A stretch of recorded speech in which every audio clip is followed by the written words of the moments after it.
Hi, welcome to my one-page paper series. Today I'm talking about Season 1, Episode 2 of Buffy the Vampire Slayer. The word for this recap is going to be cultural taxonomy. And yes, that's a big phrase to swallow, but I do think that part of the reason why we get so into stories and television shows and media in general is because what we want to see is a structure of how we are organizing our lives, how our culture makes sense of systems. Do we have systems, and how can we interrogate those? How can we critique those systems? And Buffy the Vampire Slayer definitely gets into a lot of notions of patriarchy. And part of this is critique, and the other part is sort of the shortcomings of the show that really participate in patriarchal discourse.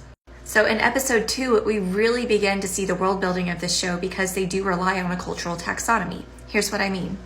So everyone's asking, what is the role of the Slayer? And we have a lot of verbal cues from characters, aside from Buffy, that really answer this for us. And there's really a duality in how this question is answered. Basically, she's called a superhero, but then she's also called a freak by Cordelia. And the reason that it's so hard to answer specifically, is she a superhero? Is she just like some supernatural freak? It's because really Buffy doesn't have a place to fit in.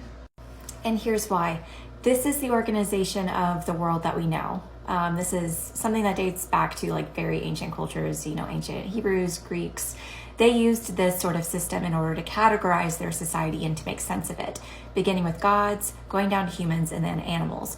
We know that this is a common taxonomy. For instance, if we look at the Pandora myth, you can see that gods like Prometheus give humans fire, and this is what separates them from animals. And funnily enough, whenever Prometheus decides to steal this fire, and Zeus is like, okay, fine, I'm going to send down Pandora.